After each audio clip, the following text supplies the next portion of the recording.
Imagino ouvir estas palavras carregadas de dor: sinto tanta falta da minha mãe. Daria tudo para voltar no tempo, abraçá-la, dizer que a amo e que quero que ela me ame e se orgulhe de mim.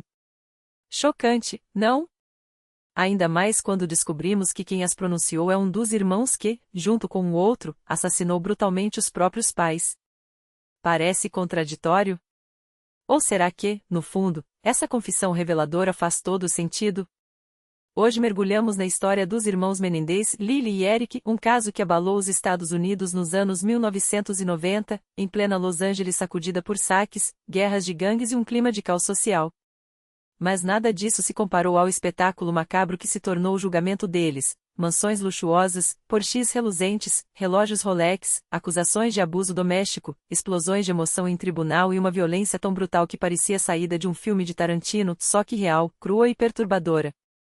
As filas para entrar no tribunal começavam às 4 da manhã. Uns os chamavam de monstros frios, sádicos e hipócritas, movidos apenas pela ganância.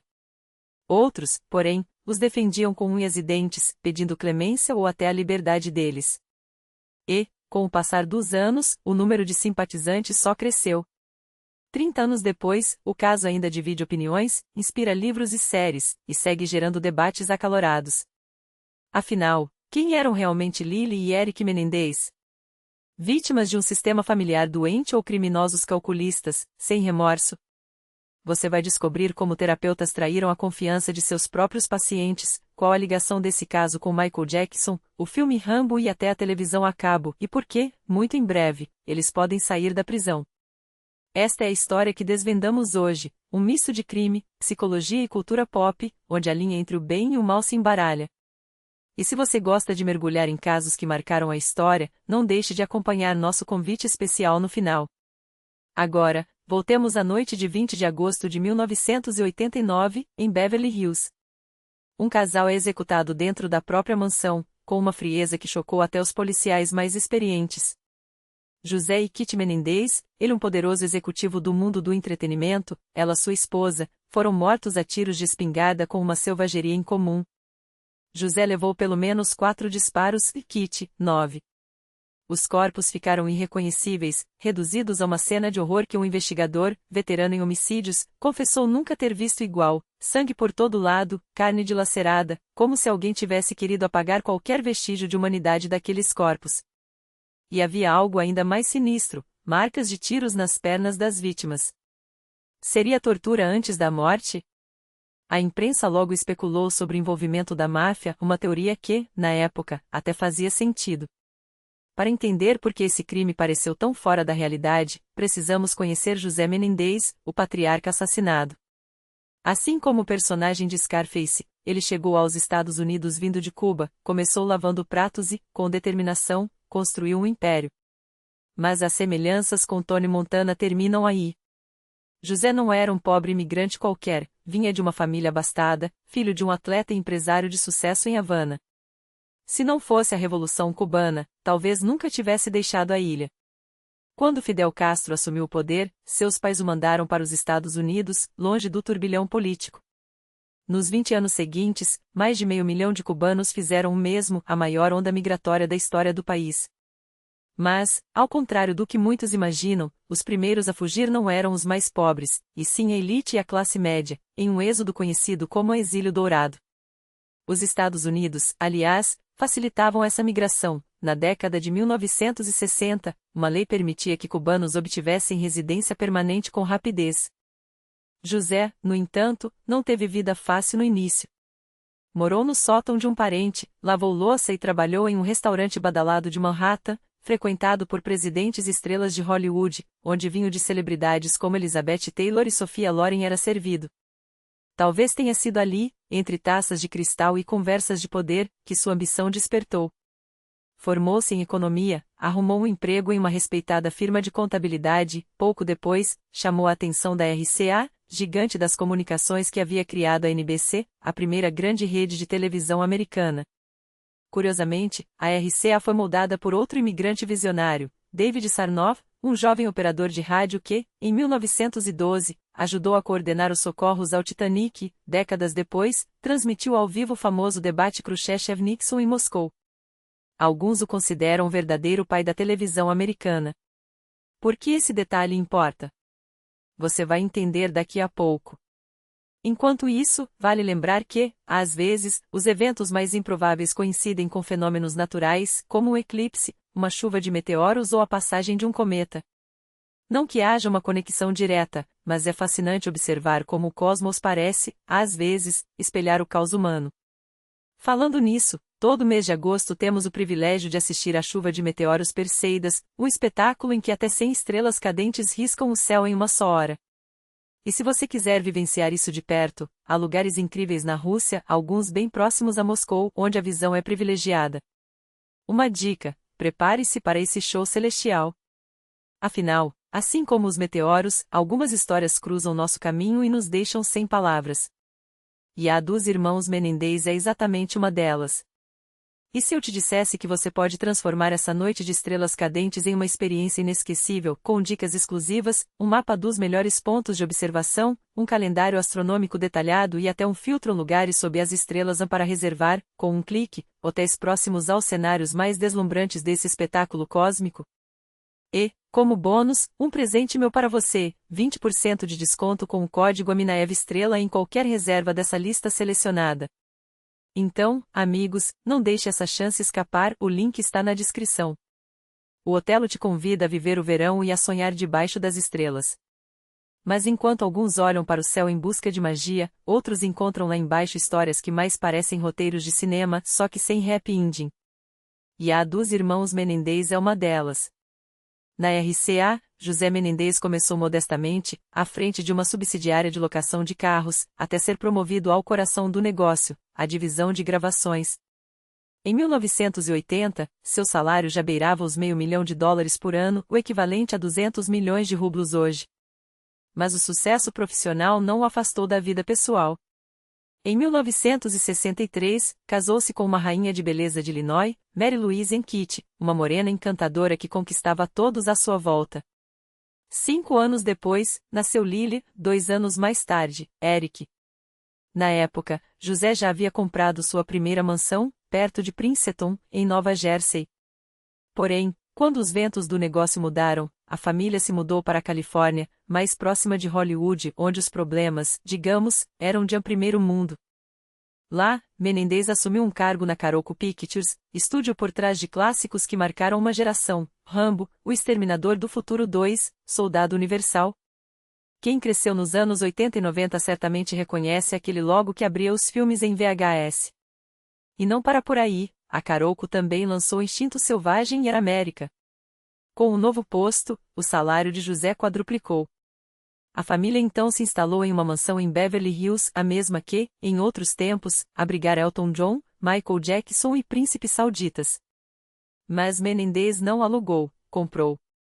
Um palacete em estilo mediterrâneo, com 8 quartos, piscina olímpica, casa de hóspedes, quadra de tênis e uma sala de cinema privada. Foi nesse último cômodo que o casal encontraria seu fim trágico. E é aqui que a história dá uma guinada digna de um filme de Scorsese. Após os assassinatos, jornalistas ironizavam, metade de Hollywood começou a fabricar álibis na hora. José não era um homem de meias palavras, arrogante, implacável com concorrentes, ele colecionava inimigos como troféus. E, em seu mundo, quem desafiava a hierarquia pagava o preço. Um exemplo? Sob seu comando, a Carolco engoliu empresas menores, incluindo uma produtora de filmes adultos, cujo dono, digamos, tinha ligações estreitas com a máfia italiana.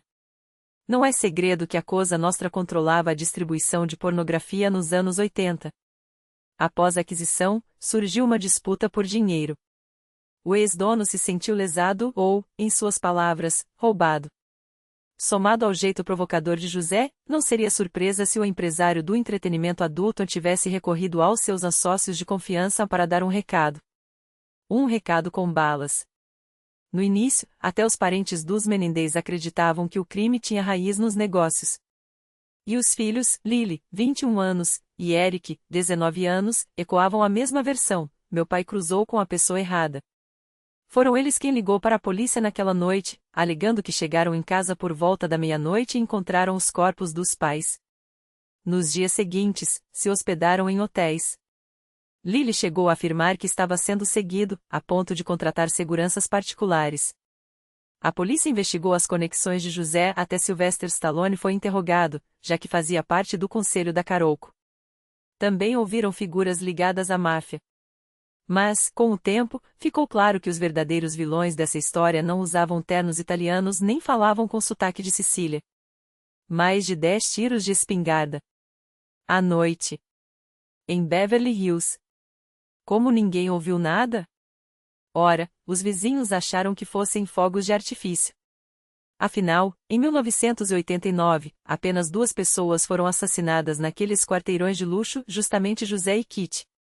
Para comparação, outros bairros de Los Angeles registravam 15 homicídios por ano, sem contar o South Central, onde tiros de gangue eram rotina. Beverly Hills era o reduto da velha fortuna, um silêncio dourado, literal. Até que, de repente, cérebros espalhados pela parede de uma mansão. A polícia entrou em polvorosa, mas cometeu um erro crucial logo no início, algo que, mais tarde, pesaria contra eles. Os detetives admitiram, desde o começo, a teoria da máfia soava improvável. Um profissional da Cosa Nostra agiria com precisão cirúrgica, um tiro só, discreto, talvez em um restaurante, como manda a tradição, ou até em uma barbearia. Lembram do assassinato de Albert Anastasia, chefe da família Gambino? E jamais tocariam na esposa, contra o código. Aqueles tiros exagerados, quase caricatos, nas pernas das vítimas. Parecia mais uma imitação barata de execução do que o trabalho de um ritmo. Se não foi a máfia, nem ladrões, não houve arrombamento. Quem sobra? A resposta, como sempre, estava bem debaixo dos narizes dos investigadores, os filhos que ligaram para a polícia. O motivo? Dinheiro. Muito dinheiro. A fortuna dos Menendez girava em torno de 15 milhões de dólares, algo como 40 milhões hoje, entre imóveis de luxo, ações, joias, 2 Mercedes e uma quantia em espécie guardada em casa. Pelo testamento, se José e Kitty morressem, tudo iria para Lily e Eric. Era um motivo e tanto. Mas, sozinho, não provava nada.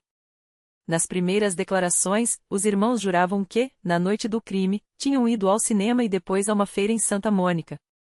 A polícia, a princípio, aceitou a versão, mas manteve-o sob vigilância. E não foi à toa. Os irmãos não economizavam nos elogios aos pais. Em velórios, entrevistas, conversas com amigos, repetiam como um mantra: Deus, como amávamos e admirávamos nosso pai e nossa mãe. Queríamos ser como ele, seguir seus passos. Às vezes, soava forçado demais. Ouça só esta pérola de Eric: se Lily e eu estivéssemos em casa naquela noite, meu pai poderia estar vivo, e eu, morto. Teria dado minha vida por ele.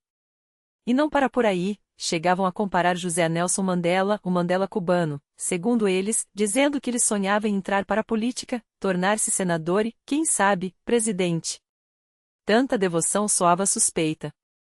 E, como a polícia logo descobriria, havia muito mais por trás daquela fachada. E não parava por aí, os irmãos chegavam a sonhar com a presidência, tudo para salvar Cuba dos comunistas e transformar a ilha em território americano. Comparavam-se, sem nenhum constrangimento, à família Kennedy, jurando que seguiam os passos do pai rumo a uma carreira política. Imagina só a megalomania: 2 jovens sem experiência, sem currículo, sem nada além de um sobrenome e uma herança recém-adquirida, fantasiando sobre discursos na Casa Branca. A realidade, porém, era bem menos gloriosa. O dinheiro do pai começou a evaporar em velocidade alarmante. Lily, o irmão mais velho, comprou um café em Princeton por $500 mil, um valor absurdo para um estabelecimento que não valia nem metade disso. Sua estratégia de alavancar o negócio? Ficar na porta do concorrente distribuindo maços de notas de $100 para motoboy, tentando roubar clientes. Sonhava com uma rede nacional de restaurantes, mas o plano nunca saiu do papel, como quase tudo na vida dos Menendez. Enquanto isso, as compras extravagantes se multiplicavam: um Porsche 0 km por quase $65 mil para Lily, um Jeep de 20 mil para Eric. O que sobrou? Rolexes, jantares em restaurantes caríssimos, roupas de grife. Em poucos meses após a morte dos pais, eles tinham torrado cerca de $1 milhão.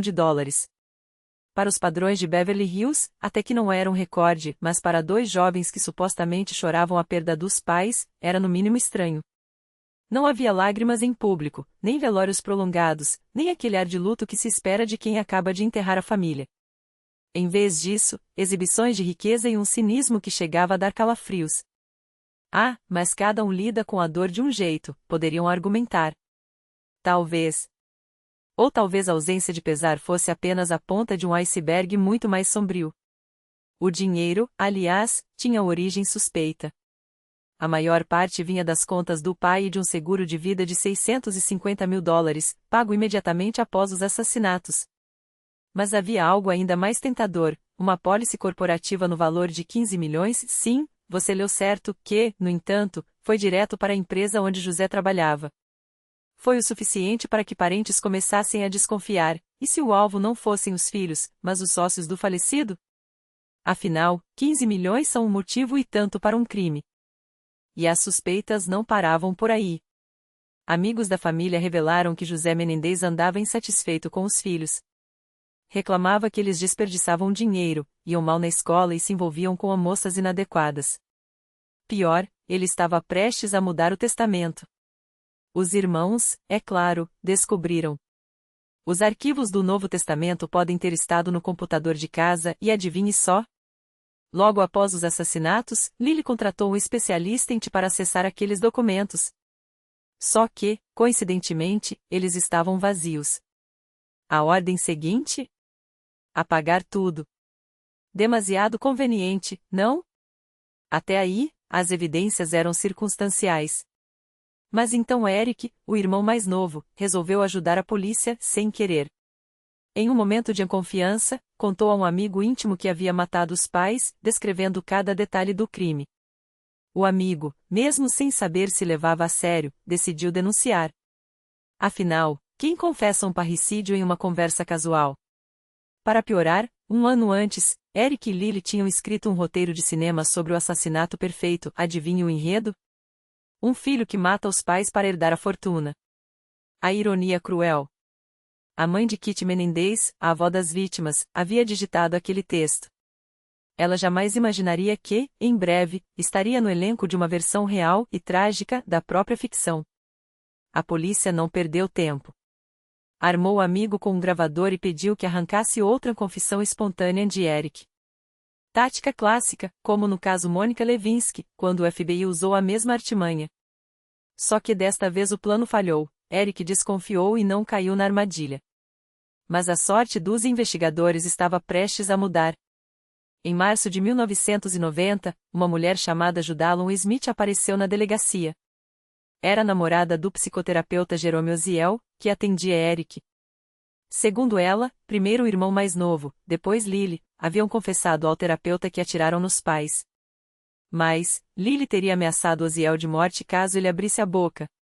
A polícia correu para o consultório do psicólogo e ele não só confirmou a história como entregou gravações das confissões dos irmãos. A cereja do bolo. Um ex-colega de Lily entregou às autoridades um estojo de bala encontrado, por acaso, no bolso do casaco dele. O calibre batia com as armas usadas no crime. As provas eram esmagadoras. Em 8 de março, Lily foi preso sem resistência. Eric, que estava em Israel disputando um torneio de tênis, voltou 3 dias depois e se entregou. Os dois foram indiciados e, dado o crime hediondo, enfrentavam a pena de morte. Parecia um caso fechado, uma vitória certa para a promotoria. Mas, como você já deve desconfiar pelo tamanho dessa história, nada seria tão simples. Assim que as algemas foram colocadas, a máquina familiar entrou em ação. Tios, primos, a avó todos alinhados em coro, inocentes. Um erro da polícia. Foi a máfia. Os irmãos, é claro, mantiveram a fachada. Não admitiram culpa. E tinham um exército de advogados à disposição, liderados por uma figura implacável, Leslie Branson. A Branson não era qualquer defensora. Era uma estrategista feroz, conhecida por desafiar juízes e humilhar jornalistas intrusos. Mas seu verdadeiro talento estava nos tribunais. Antes dos Menendez, havia defendido 14 clientes sob risco de pena de morte ou prisão perpétua. Só um foi condenado à morte, os outros saíram com penas reduzidas ou absolvições. Especialista em casos familiares conturbados, ela já havia livrado um médico acusado de matar e esquartejar o próprio filho de 11 anos, o verdadeiro culpado era o tio da criança, e um jovem que atirou no pai, magnata da mídia. Sua tática? Convencer o júri de que o réu havia sido levado ao limite e que, no fundo, a sociedade é que era a verdadeira ré. Agora, com os Menendez, ela preparava seu maior espetáculo. Que não tinham motivos para suspeitar dos irmãos. Motivos? 2 jovens ricos, sem histórico criminal, que acabavam de perder os pais em um assassinato brutal e ainda por cima eram os únicos herdeiros de uma fortuna de 14 milhões de dólares. Qualquer detetive de novela policial desconfiaria no ato. Mas não a Lap. Enquanto isso, a mídia já começava a pintar os Menendez como vítimas de um sistema que os havia falhado primeiro pelos pais abusivos, agora pela polícia negligente. E foi aí que Leslie Branson entrou em cena como uma diretora de teatro preparando sua peça mais ambiciosa. Ela não queria apenas absolver Eric e Lily, queria reescrever a narrativa. Os irmãos não eram assassinos frios, mas sobreviventes de um pesadelo familiar que os havia levado ao limite. E para provar isso, ela precisava desmontar cada peça do caso da promotoria começando pela gravação que nunca deveria ter existido. O Dr. Jerome Oziel, o terapeuta que gravou as confissões dos irmãos, tornou-se o alvo número 1 da defesa. A Branson argumentou que aquelas fitas eram frutos de uma violação grosseira da privacidade não apenas porque a confidencialidade médico-paciente havia sido rasgada, mas porque a própria forma como as gravações vieram à tona era uma farsa jurídica. Não foi o terapeuta quem denunciou os irmãos à polícia, mas sua namorada, Judalon Smyth, uma mulher com um histórico duvidoso e um interesse pessoal óbvio. Ela mesma havia sido paciente de Oziel e, segundo rumores, mantinha um relacionamento conturbado com ele. Em outras palavras, não era uma testemunha imparcial, mas uma intrusa que bisbilhotava arquivos alheios. A Branson explodiu esse ponto perante o júri. Imaginem se a polícia pudesse invadir o consultório do seu psiquiatra, revirar suas anotações e usar suas palavras mais íntimas contra você. Não é justiça, é uma caça às bruxas. E ela tinha razão em parte. A lei da Califórnia permitia quebrar o sigilo médico apenas se houvesse um risco iminente, mas os Menendez já haviam agido. Os pais estavam mortos. Não havia mais perigo a ser prevenido, apenas um crime já consumado. Era como se o Estado estivesse dizendo: vocês podem confessar seus pecados, mas só se não tivermos como usá-los contra vocês depois. Mas a promotoria não cedeu. Eles tinham as fitas, e nelas, as vozes dos irmãos descrevendo os assassinatos com uma frialdade perturbadora. Eu atirei na minha mãe na cabeça, ela ainda estava viva, então atirei de novo. Palavras que gelavam o sangue. Como convencer um júri de que aqueles jovens eram vítimas, e não monstros? A Branson sabia que precisava de algo mais do que argumentos legais, precisava de uma história que tocasse as emoções. E ela tinha um trunfo: os anos de abuso que, segundo a defesa, haviam transformado aqueles filhos em algoz dos próprios pais. Os detalhes que vieram à tona eram de dar nó no estômago. Lily e Eric descreveram sessões de humilhação pública, espancamentos com cintos e cabos de extensão, ameaças de deserdação, e o mais chocante abuso sexual por parte do pai, José Menendez.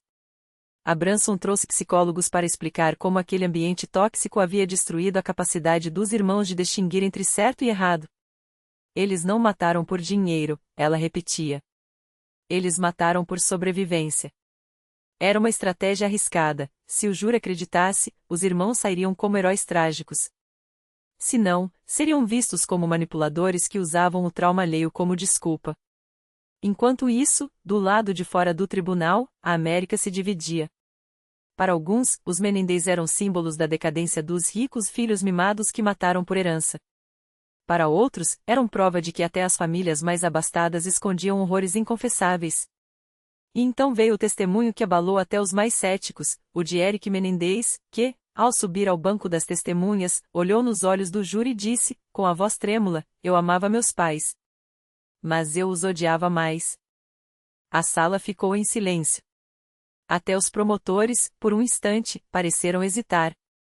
Porque ali, naquele momento, não estava um réu, estava um homem quebrado, cujas lágrimas pareciam mais reais do que qualquer gravação, qualquer relatório policial. A Branson sabia que aquele era o seu momento. Ela não estava apenas defendendo 2 clientes. Estava redefinindo o que significava ser vítima e quão longe o desespero pode levar uma pessoa. Mas a promotoria não iria recuar tão facilmente. Eles tinham um caso sólido, as armas compradas dias antes, as mentiras iniciais, o dinheiro gasto em extravagâncias logo após os assassinatos. E, acima de tudo, tinham a pergunta que não queria calar: se eles eram tão abusados, por que esperaram até os 21 e 18 anos para agir? Por que não fugiram? Por que não denunciaram? Por que, em vez de buscar ajuda, escolheram o caminho mais definitivo e mais violento de todos? A resposta de Abramson era simples e devastadora: porque ninguém os ouviria. E, naquele tribunal, ela estava determinada a fazer com que, pela primeira vez, alguém ouvisse. Monitorando cada passo dele como se fosse um adolescente rebelde, não um jovem adulto em uma das universidades mais prestigiosas do mundo. José não apenas exigia excelência, ele exigia obediência cega. Quando Lily conheceu uma garota e quis levá-la para jantar, o pai vetou a ideia sem discussão: ela não é do nosso nível. Não importava se Lily gostava dela, importava se ela atendia aos padrões rígidos de José, se sua família tinha o sobrenome certo, se seu currículo era impecável. Até as roupas eram motivo de conflito. Uma vez, Lily chegou em casa usando uma camisa que José considerou demasiado casual. O resultado: uma bronca humilhante na frente da empregada, seguida pela ordem de trocar de roupa na hora como se fosse um soldado em formação, não um filho de 20 anos. Eric não teve sorte melhor. Enquanto Lily era o alvo das ambições acadêmicas do pai, Eric carregava o peso das expectativas esportivas. José sonhava em ver o filho mais novo se tornar um tenista profissional, e não aceitava desculpas. Treinos exaustivos, dietas restritivas, proibição de sair com amigos, tudo em nome de um futuro que ele havia planejado.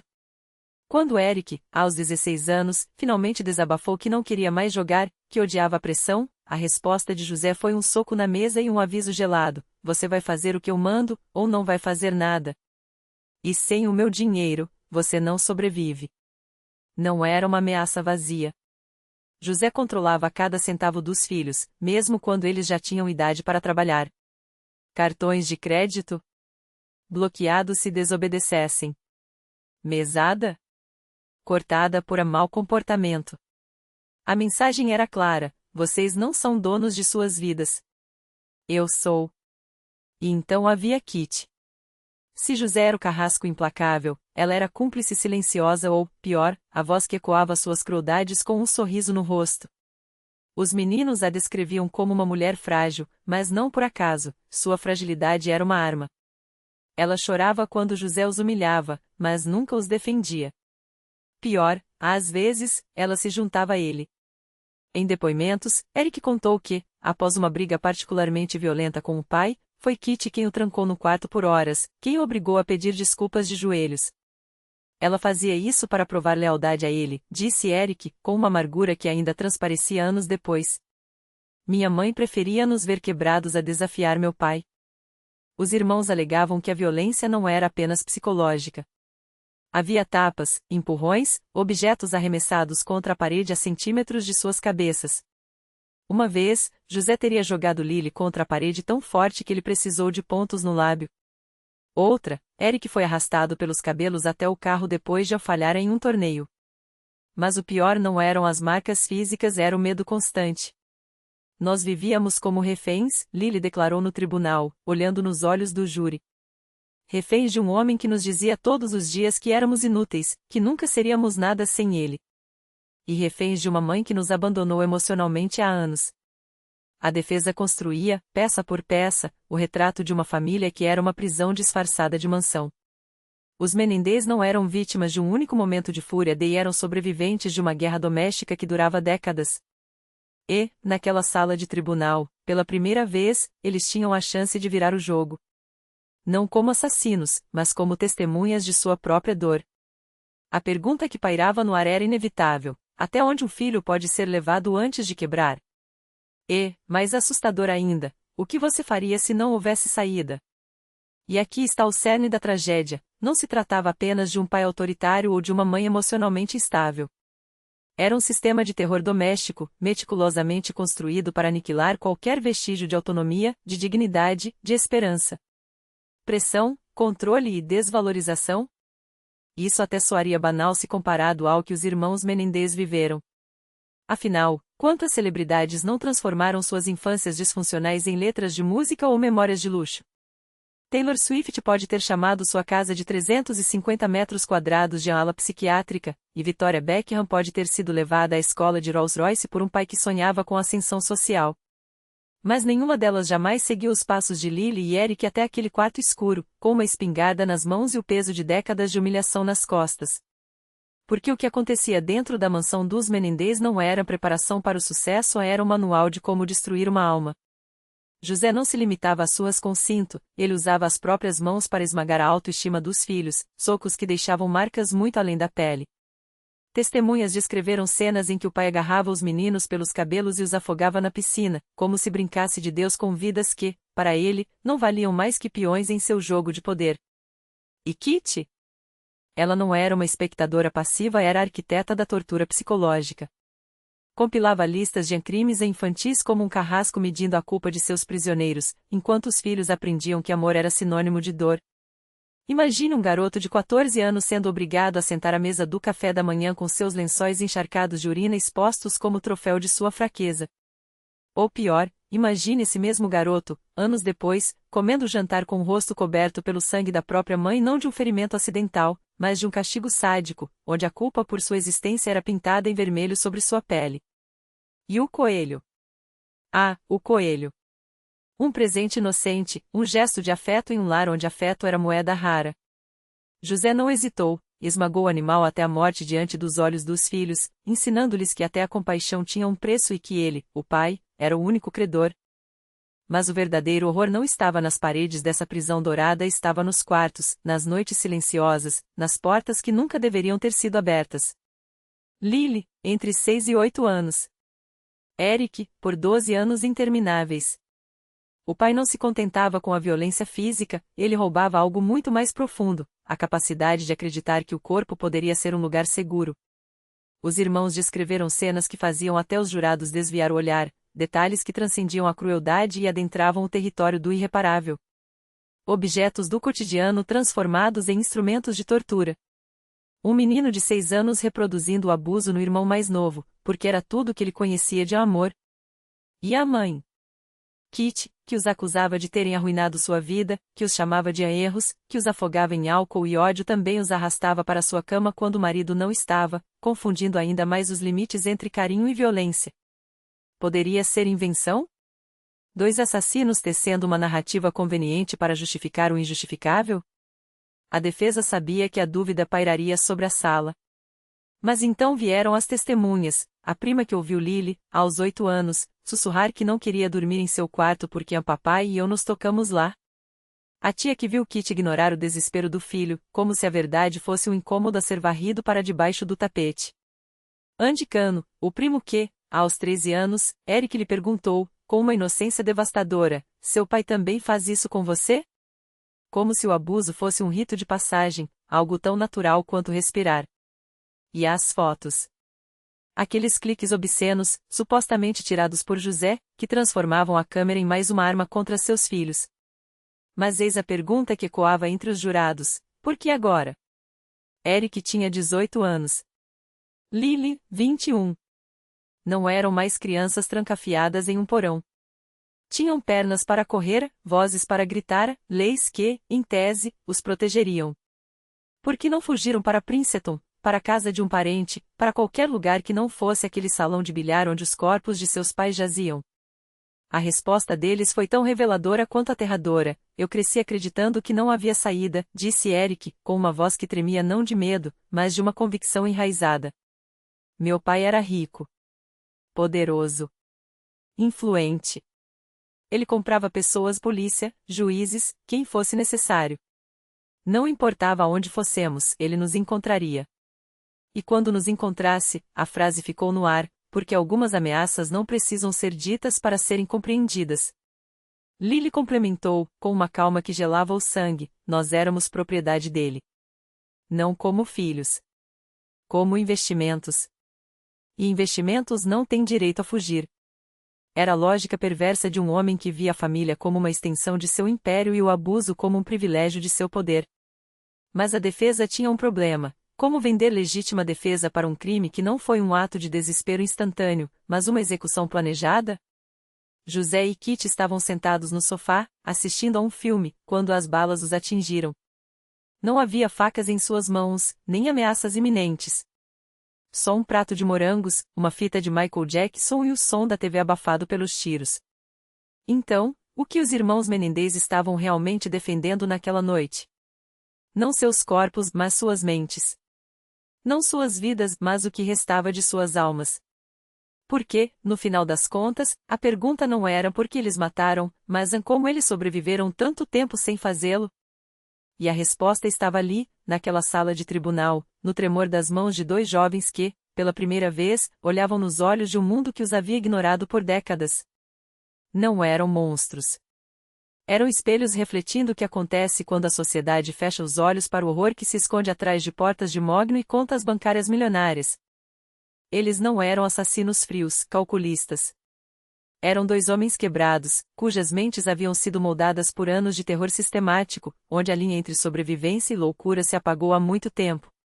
Porque, para entender o que aconteceu naquela noite de agosto, é preciso mergulhar no pesadelo que era a cabeça de Lily e Eric, um lugar onde a lógica se rendia ao pânico, onde cada sombra escondia uma ameaça, e onde a voz do pai ecoava como uma sentença de morte: eu vou te matar. E se você contar, levo todo mundo junto. Não era paranoia. Era a memória. Eric, aos 18 anos, ainda tremia ao lembrar do dia em que José pressionou a lâmina de um facão, aquele mesmo facão que, segundo ele, era a réplica do de Rambo contra sua garganta. Não era uma ameaça vaga. Era um ritual. Um lembrete de que, naquela casa, as regras eram escritas com sangue e medo. E quando Lily, já adulto, tentou confrontar o pai pela última vez, a resposta foi a mesma de sempre: ele é meu filho. Faço o que quiser com ele. Palavras que não deixavam espaço para dúvidas, só para o desespero silencioso de quem sabe que não há saída. Até que, 5 dias antes do crime, veio a confissão. Eric, com a voz quebrada, revelou a Lily que o abuso nunca havia parado. Que a mãe sabia. Que o pai não tinha limites. E que, naquela mesma semana, José havia repetido o ciclo de humilhação e violência, como se fosse um direito seu. Foi quando Lily entendeu: não eram mais crianças indefesas. Eram adultos com acesso a armas, e o medo, depois de décadas, havia se transformado em algo muito mais perigoso, uma certeza. A certeza de que, se não agissem, seriam os próximos a desaparecer. Não por acaso, no dia anterior aos tiros, José os convidou para pescar tubarões. Um passeio em família. Um convite que, para os irmãos, soava como um aviso: vocês são a isca. E então veio a noite do dia 20 de agosto. José, irritado, cancelou os planos de tênis de Lily com um "isso não importa mais". Uma frase que, para dois homens acostumados a decifrar ameaças entre linhas, soou como um veredito. Quando o pai ordenou que Eric fosse até o quarto, e Lily, pela primeira vez, ousou se interpor: não encoste no meu irmão, o que se seguiu foi o estupim. José, furioso. Kitty, gelada: não tem mais jeito para esta família. O porta do quarto batendo. E, na cabeça dos irmãos, uma imagem nítida: as espingardas guardadas ali dentro. A mesma cena que, anos antes, os havia deixado paralisados de terror. Só que desta vez, eles tinham as próprias armas nas mãos. O resto? Um pesadelo em câmera lenta. O quarto escuro. Silhuetas se movendo. O barulho dos tiros abafando os gritos. Lily, em transe, disparando contra a nuca do pai, foi sem querer, diria depois, como se o corpo tivesse agido sozinho. Eric, atordoado, recarregando a arma enquanto o cheiro de pólvora misturava-se ao sangue. E a descoberta final, que os deixaria em pedaços: não havia espingardas no quarto. Nunca houve. Só o eco de décadas de mentiras e a certeza de que, dessa vez, não haveria volta. Mas aqui está o ponto crucial: eles acreditavam que havia. E é isso que a justiça e a sociedade precisam entender. Não se trata de justificar o injustificável. Trata-se de reconhecer que, para duas vítimas crônicas de abuso, a realidade havia se distorcido há muito tempo. Que, quando você passa a vida inteira ouvindo que vai morrer, chega o momento em que o cérebro deixa de diferenciar entre uma ameaça real e uma sombra. Que, sim, eles mentiram para a polícia. Que, sim, encenaram luto nos funerais. Mas qual vítima de violência doméstica não mente, ao menos uma vez, para sobreviver? Qual não se agarra a qualquer saída, por mais ilusória que seja, quando o mundo insiste em não acreditar nela? A defesa não inventou o conceito de a legítima defesa imperfeita. Ele já existia usado em casos de mulheres que, depois de anos de tortura psicológica e física, matavam seus agressores enquanto dormiam. Porque, às vezes, o perigo não está no momento do crime. Está nos anos que o precederam. Está na voz que repete, noite após noite, você não vale nada. Ninguém vai te salvar. E quando, finalmente, a vítima age, não é por ódio. É por exaustão. É porque, depois de tanto tempo se sentindo morta, ela finalmente acredita que não há outra escolha. Então, pergunte-se, se você tivesse crescido naquele inferno, se tivesse ouvido aquelas mesmas palavras, se tivesse visto aquele mesmo facão brilhar à luz do abajur, o que você faria quando a porta do quarto se fechasse pela última vez? A teoria da legítima defesa imperfeita até poderia ter algum fundamento. Mas e o depoimento da psicoterapeuta Osiel e de sua namorada? Foi ali que o caso ganhou contornos ainda mais sinistros. Ela foi à polícia e contou tudo. Segundo seu relato, os irmãos Menendez não apenas confessaram ao médico, eles se vangloriavam de como haviam planejado cada detalhe, executando o que chamavam de assassinatos perfeitos. Mas, no tribunal, a ex-namorada do terapeuta mudou radicalmente sua versão, transformando-se em testemunha de defesa. O que aconteceu? Foi ameaçada? Prometida uma parte da herança? Há um detalhe crucial. Eric Menendez confessou a Osiel já em outubro de 1989, mas a mulher só procurou a polícia em março do ano seguinte. Por que a demora? Para entender, precisamos olhar o que a levou a denunciar. Smith alegou que Osiel a manipulou, a dopou com psicotrópicos, a forçou a uma relação sexual e a manteve contra a vontade em sua casa, tudo isso enquanto era casado e tinha filhos. Ele a ameaçou, se você for à polícia, vou fazer você parecer uma obsessiva louca. Osiel, por sua vez, rebateu, ela só quer se vingar depois que terminamos. A relação acabou de vez em março e foi só então que ela foi às autoridades, jogando a confissão dos Menendez como um detalhe quase secundário. Ah, e tem também isso. Mas por que Eric escolheu justamente esse terapeuta para desabafar? Não por confiança cega ou admiração moral. Ele só precisava desabar e Osiel era um conhecido. Depois de se mudarem para a Califórnia, os Menendez se estabeleceram em Calabasas, uma cidadezinha a 40 quilômetros de Los Angeles, disputando com Beverly Hills o título de reduto dos mais ricos dos Estados Unidos, mansões luxuosas, baixíssimos índices de criminalidade e uma elite que se acreditava intocável. Mesmo ali, Lily e Eric logo se meteram em encrenca. Como diz o ditado, andaram com a turma errada. Jovens de famílias abastadas invadiam casas de vizinhos por diversão. A polícia descobriu, e os irmãos quase foram presos até que José, com seu poder e influência, abafou o caso. A culpa recaiu inteiramente sobre Eric, o mais novo. Lily tinha Princeton pela frente, e como Eric era menor, saiu com serviço comunitário e terapia. Foi assim que José encontrou Osiel, o mesmo terapeuta, e o obrigou a assinar um acordo. Tudo que Eric dissesse deveria ser repassado diretamente ao pai. Uma precaução, dado o histórico tóxico entre eles. Volta à história do terapeuta. O que a polícia fez ao saber de sua relação com a namorada? Absolutamente nada. Não encontrou base para acusações criminais. E, mais tarde, no tribunal, a ex de Osiel mudou seu depoimento de forma radical. Agora, Smith não tinha mais certeza se ouvirá os irmãos confessarem ou ameaçarem alguém. Chegou a sugerir que Osiel poderia ter programado as confissões, como um Dr. Lecter da vida real, induzindo-os a dizer o que ele queria ouvir. Claro, ninguém foi hipnotizado, mas também é fato que o terapeuta não correu para a polícia. Pelo contrário, depois das primeiras confissões, ele insistiu para que os irmãos dessem ainda mais detalhes, tudo gravado. Um comportamento, no mínimo, estranho para alguém que supostamente deveria ajudar. Desde o início, o julgamento virou um espetáculo nacional, e um espetáculo é pouco. Os Menendez dominavam as manchetes, os talk shows, as mesas de bar. No Saturday Night Live, um dos programas mais assistidos do país, seus choros teatrais foram parodiados por John Malkovich e Rob Schneider. O caso se transformou em uma novela da vida real, acompanhada por milhões de americanos.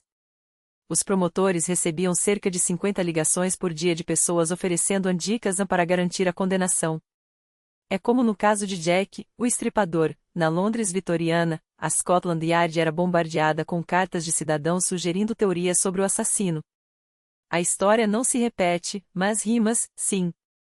E como se não bastasse, o juiz permitiu câmeras na sala do tribunal, abrindo a caixa de Pandora da televisão. Lembra do personagem de Dustin Hoffman em He-Man, com sua rotina inabalável de assistir a programas jurídicos? Em 1993, milhões de americanos viraram uma versão coletiva daquele personagem. O julgamento era transmitido ao vivo pelo Corte TV, um canal a cabo dedicado exclusivamente a processos reais.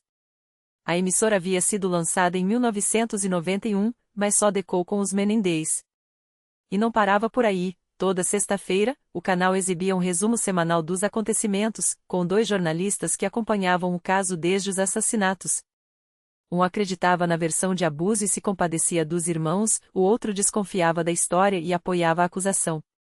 Bom policial, mau policial, e isso só aprofundava a divisão na audiência. Havia os que diziam: eles são tão sinceros, tão frágeis. Chorei com eles. Passaram por tanto sofrimento, como não acreditar? Outros eram categóricos: não caio nessa.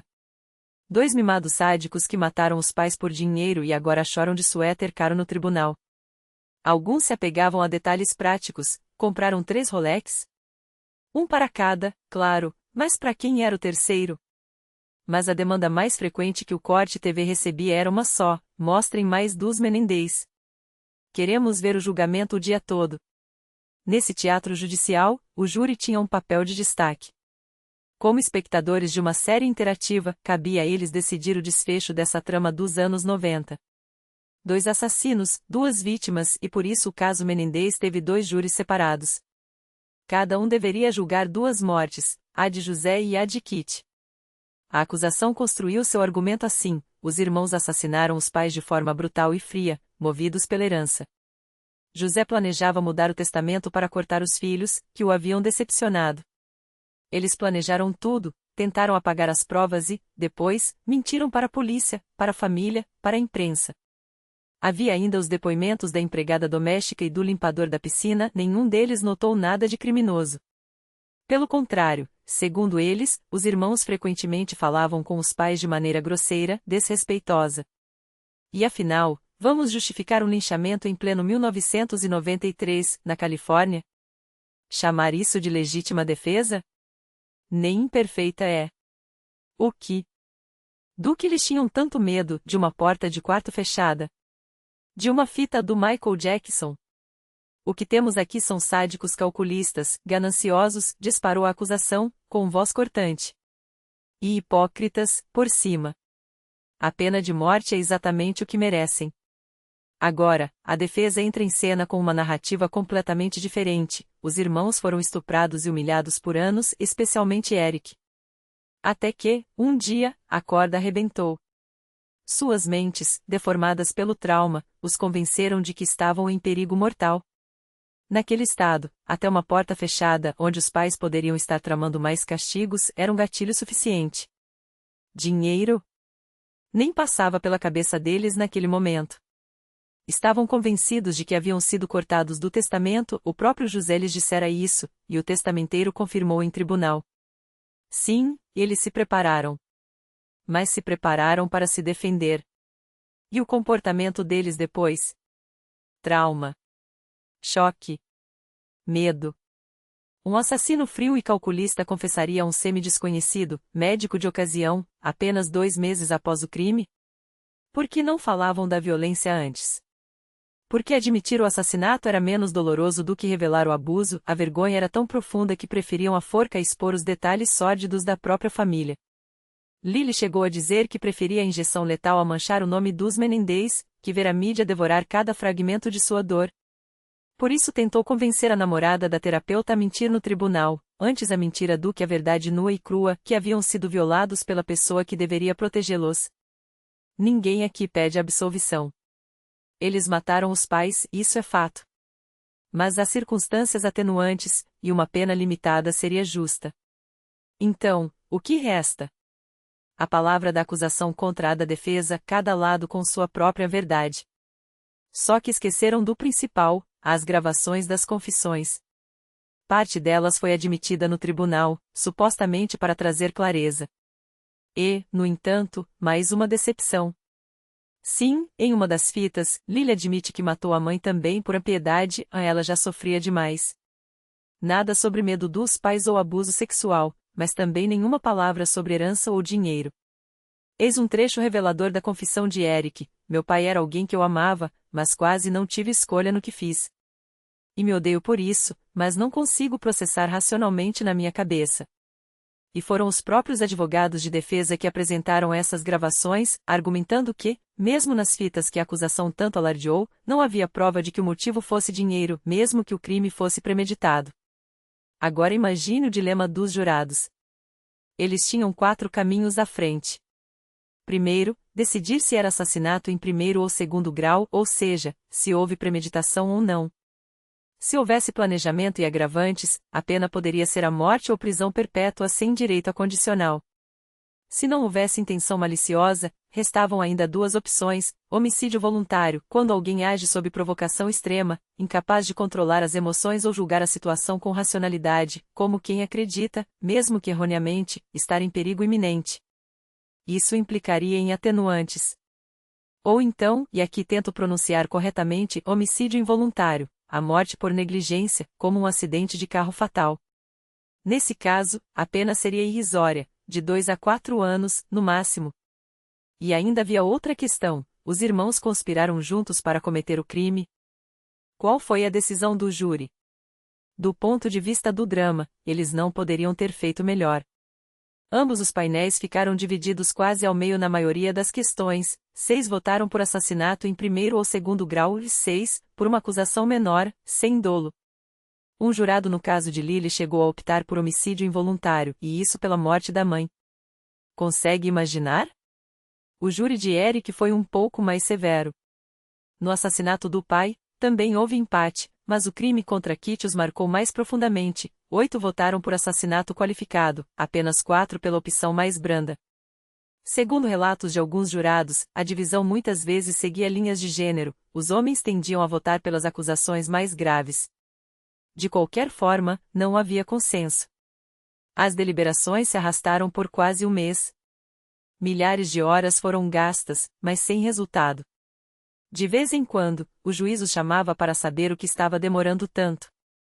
E a resposta era sempre a mesma: estamos empatados, meritíssimo. Empatados e sem saída. Até que o tempo se esgotou. Como um veredicto só seria possível com unanimidade, o juiz não teve escolha: haverá um segundo julgamento. O maior drama judicial da América ganhava uma segunda temporada. Antes do reinício, Eric Menendez pediu ao Estado que pagasse por sua advogada particular, Leslie Branson. Piada? Afinal, José nunca chegou a mudar o testamento, os mais de 14 milhões de dólares de herança não bastavam. Agora queriam que o contribuinte arcasse com a conta também? A realidade, porém, era outra. Até meados dos anos 90, a fortuna dos Menendez havia se esvaído. Primeiro, o valor dos imóveis despencou: quem compraria uma mansão em Beverly Hills onde um duplo assassinato brutal havia ocorrido? A propriedade foi vendida, mas por um preço de banana. As ações de José também perderam valor. Somavam-se a isso hipotecas, impostos e outras despesas. Só os advogados já haviam consumido 1,5 milhão de dólares. No final das contas, sobraram aos irmãos uma casa de 2 milhões em Calabasas, 700 mil em dinheiro e alguns ativos menores. Mas com dívidas se acumulando e mais contas pela frente, mesmo vendendo a casa, ainda ficariam no vermelho. E não adiantaria muito se fossem absolvidos. Pela lei da Califórnia, um assassino não pode herdar de sua vítima. O que explica por que queimaram tão rápido o dinheiro do seguro de vida do pai logo após os crimes. Deviam saber que não receberiam mais nada nesta vida.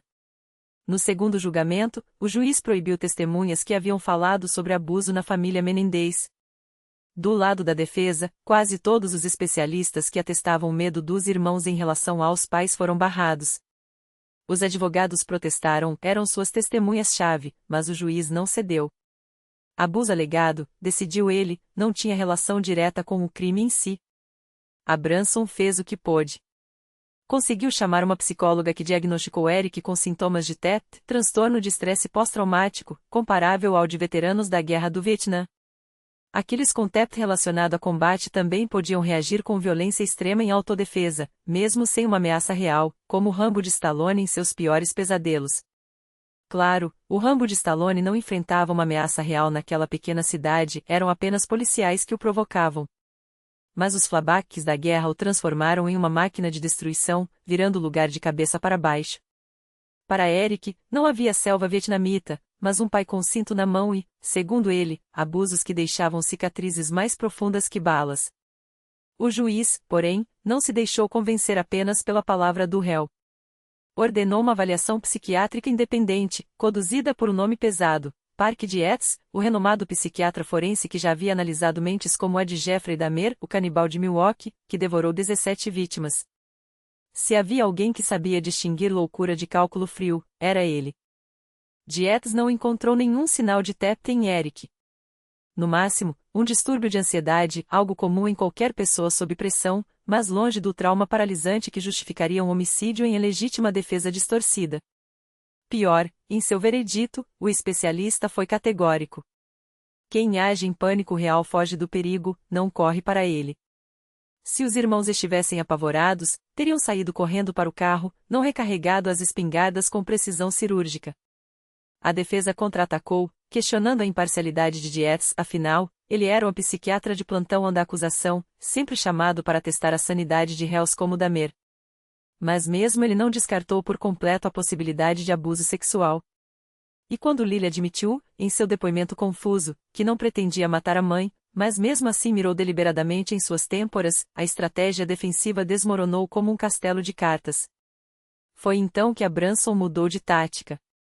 Não era mais autodefesa, era fúria protetora. Lily não agira para salvar a própria pele, mas para defender Eric, consumido por uma mistura explosiva de raiva e medo. Um surto emocional, um ato de desespero. Mas a reconstrução forense da acusação esmagou essa narrativa. 2 peritos independentes desmontaram a versão dos irmãos peça por peça. José Menendez foi executado com um tiro na nuca enquanto estava sentado no sofá. Alguém se aproximou por trás, encostou o cano em sua cabeça e apertou o gatilho. Os outros disparos, nas pernas e braços, vieram depois, simulando um ajuste de contas da máfia. Quanto a Kitty, a maioria dos tiros foi desferida quando ela já estava no chão, imóvel. Não havia caos, não havia pânico, havia premeditação. O laudo do legista confirmou que as armas foram disparadas encostadas nos corpos, reforçando a tese de execução a sangue frio. Mas a defesa ainda tinha um trunfo: as inconsistências do primeiro julgamento. Na época, o próprio legista admitira não poder determinar a sequência exata dos tiros, se as vítimas estavam sentadas ou em movimento, nem o número preciso de ferimentos. E isso não era a Londres vitoriana, com suas autópsias rudimentares, era a Califórnia dos anos 90, com tecnologia forense de ponta. Mesmo assim, o juiz foi implacável. A defesa não provou que os irmãos temiam pela vida naquela noite. Pior, para Eric, a tese da autodefesa imperfeita, aquela que reduziria a culpa por um ato cometido em estado de perturbação extrema, foi rejeitada sem apelação. E então veio o golpe final. Abramson não pôde fazer seu discurso de encerramento ao júri. Nem sequer teve a chance de implorar por clemência com suas palavras afiadas. Para piorar, as opções de veredito foram manipuladas. No caso do pai, os jurados podiam escolher entre assassinato em primeiro grau ou homicídio sem premeditação, como no primeiro julgamento. Mas para a mãe? Só havia 2 alternativas: culpado de assassinato em primeiro grau ou absolvição total. Nenhuma meio-termo. Nenhuma saída honrosa. Era como se o sistema estivesse dizendo: ou vocês os condenam pelo pior crime possível, ou os soltam como se nada tivesse acontecido. A defesa, desesperada, pediu ao júri que absolvesse Lily pelo assassinato da mãe e o condenasse apenas por homicídio sem premeditação no caso do pai. Mas era tarde demais. Até hoje, os apoiadores dos Menendez gritam injustiça. Afinal, por que retirar a opção de homicídio sem premeditação para Kitty, se ela existira no primeiro julgamento? Era como se o tribunal estivesse forçando a mão do júri, empurrando-o para a condenação máxima. Os irmãos só sairiam livres se fossem totalmente inocentados nos dois crimes, uma possibilidade tão remota quanto um milagre, dados seus depoimentos gravados e as provas materiais. Nem a própria Branson ousou pedir absolvição completa. Seria um tiro no escuro. Em 29 de março de 1996, o veredito caiu como uma lâmina, culpados de assassinato em primeiro grau com circunstâncias especiais, ou seja, premeditação e conspiração para matar ambos os pais. A primeira batalha estava perdida. Agora, vinham as penalidades. Vida sem possibilidade de liberdade condicional, ou a cadeira elétrica. A promotoria não tinha dúvidas, queria sangue. O país inteiro prendia a respiração. 6 anos. 2 julgamentos. Centenas de testemunhas. Dezenas de peritos. Uma montanha de gravações, laudos e teorias psicológicas. No dia do veredito, o Fórum de Van Nuys virou um circo. Jornais, câmeras, curiosos e fanáticos se espremiam do lado de fora. Até bombeiros foram chamados para conter a multidão. Mas quando o júri poupou as vidas dos irmãos, prisão perpétua sem direito a condicional, o alívio foi quase palpável. Oficialmente, pesaram a juventude dos réus e a falta de antecedentes criminais graves. Mas todos sabiam, havia algo mais. Empatia. Jurados choraram ao anunciar a decisão. Alguns abraçaram os advogados de defesa. Eric e Lily, pela primeira vez em anos, esboçaram um sorriso. A Branson, com os olhos úmidos, declarou que Eric se tornará como um filho para ela. Até os parentes dos Menendez, entre lágrimas, agradeceram aos advogados. Achamos que os pais eram controladores, exigentes demais. Que eles não tiveram uma infância normal. Abuso psicológico? Provavelmente. Sexual? Nunca saberemos ao certo. A frase era de um jurado, um carteiro de 36 anos que ajudara a decidir o destino dos irmãos. Sim, eles mataram. Sim, foi brutal. Mas, no fundo, alguém ainda os via como vítimas. E o clima era contaminado por outros escândalos judiciários que abalavam a Califórnia na mesma época, especialmente o caso O.J. Simpson. O ex-astro do futebol americano e ator de uma balada para o assassino era acusado de esfaquear sua ex-mulher, Nicole Brown, e o amigo dela, Ron Goldman. A perseguição policial, 3 horas de bronco branco transmitidas ao vivo, com 95 milhões de espectadores, mais que o Super Bowl daquele ano, havia ofuscado até os Menendez por um tempo. O julgamento de Simpson, aliás, ocorreu justamente no intervalo entre os dois processos dos irmãos, como se o Estado estivesse jogando gasolina na fogueira da desconfiança pública. A Califórnia, outrora sinônimo de sonhos hollywoodianos, virava palco de um teatro do absurdo onde justiça e espetáculo se misturavam de forma indissociável. O destino parecia tecer suas tramas com fios de ironia cruel. O.J. Simpson, aquele mesmo ícone que José Menendez contratara anos antes para um comercial de locação de carros e que chegará a frequentar a mansão da família, agora dividia as mesmas grades que Lily e Eric, enquanto aguardava seu próprio julgamento. Mas ao contrário dos irmãos, Simpson sairia absolvido, apesar da montanha de evidências contra si. Quando o veredicto foi anunciado, a indignação explodiu. Que tipo de justiça é essa? Todo mundo sabe que ele é culpado, e mesmo assim solta o cara. O sistema judicial, então, precisava de um troféu, uma condenação espetacular que restaurasse sua credibilidade abalada. E os Menendez, com seu caso já manchado pela suspeita de privilégio e frio cálculo, tornaram-se os sacrifícios perfeitos. Até hoje, em tom meio sério, meio irônico, eles brincam que Simpson, sem querer, os entregou de bandeja. Assim como o caso do ex-astro do futebol, a história dos irmãos dividiu a América em 2 campos irreconciliáveis. Após a sentença, uns comemoravam, bem feito. Pena que não pegaram injeção letal. Outros, porém, enchiam as celas de cartas, algumas de solidariedade, outras de paixão doentia. Separados em prisões diferentes, a fama que um dia os protegeu agora se voltava contra eles. Entre os detentos, não havia espaço para garotinhos ricos e bonitinhos em que assassinaram os próprios pais. Lily teve a mandíbula quebrada em uma emboscada. Eric, acossado mais de uma vez, revidou e acabou na solitária. Mesmo assim, não perderam a esperança. Dezenas de mulheres escreviam-lhes com regularidade. Ambos se casaram atrás das grades, assim como Ted Bundy, outro personagem de nossa série Serial Number. Lily até se divorciou e se casou novamente, enquanto a esposa de Eric chegou a comprar uma casa perto da prisão para visitá-lo 4 vezes por semana, o máximo permitido. Diferentemente de Bundy, porém, os Menendez nunca chamaram a atenção dos profilers do FBI. Mas a cultura pop os abraçou instantaneamente.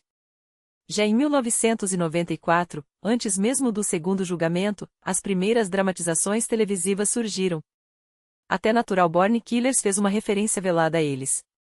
E em O Carona, 1996, de Jim Carrey, onde o personagem principal, um instalador de TV obcecado, passará a infância hipnotizado pela tela em vez de interagir com os pais, as cenas de fundo mostravam o país vidrado nas transmissões do tribunal.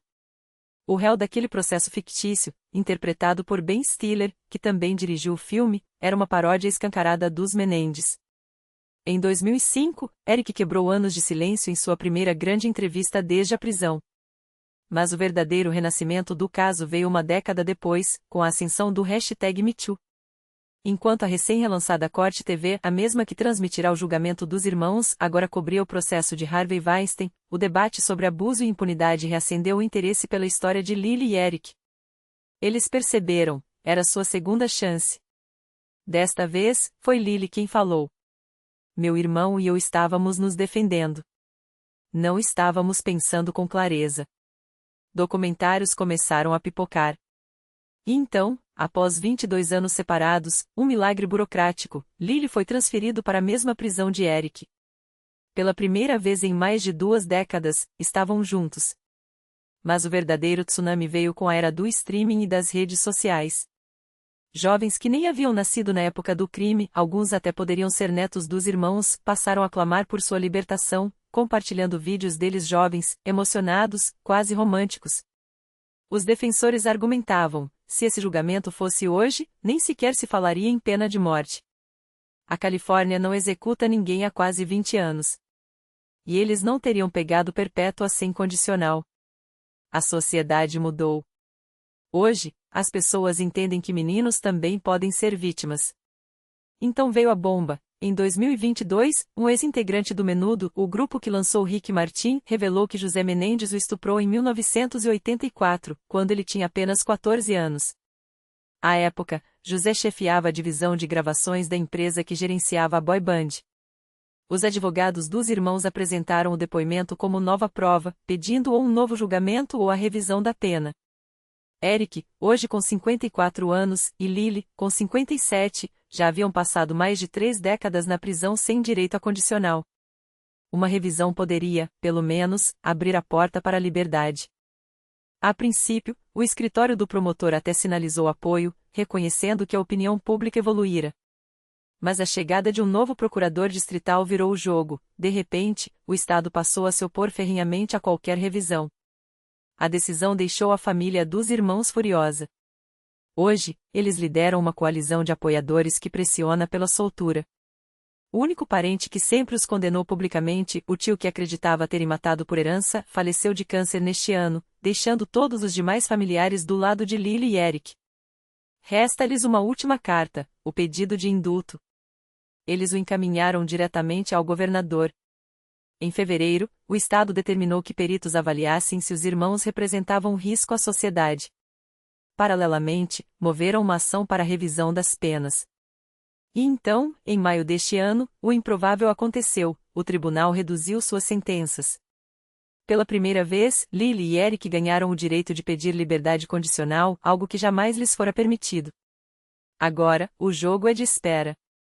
Eles apresentarão o pedido, a junta de condicional analisará o caso, mas a palavra final cabe ao governador que, mesmo com recomendação favorável, pode vetar a soltura, como fez em 2022 com o homem condenado pelo assassinato de Robert Kennedy. Enquanto isso, os irmãos também mantêm vivo o pedido de indulto. Mas, independentemente do desfecho, uma coisa é certa: o debate sobre quem realmente são Lily e Eric Menendez não será enterrado tão cedo. Vítimas de um pai monstro, empurradas ao limite? Ou assassinos calculistas que inventaram uma desculpa conveniente? A verdade, como sempre, pode estar no meio, e é justamente isso que a torna tão perturbadora. É perfeitamente possível que tenham sido abusados, como atestam parentes e agora até ex-vítimas de José. Ao mesmo tempo, podem ter planejado os crimes, movidos por uma mistura de vingança, medo e, sim, ganância. Afinal, o pai não só os teria torturado psicologicamente como também, segundo rumores nunca confirmados, os deserdara. Será que acreditavam mesmo que José já alterara o testamento? Não sabemos.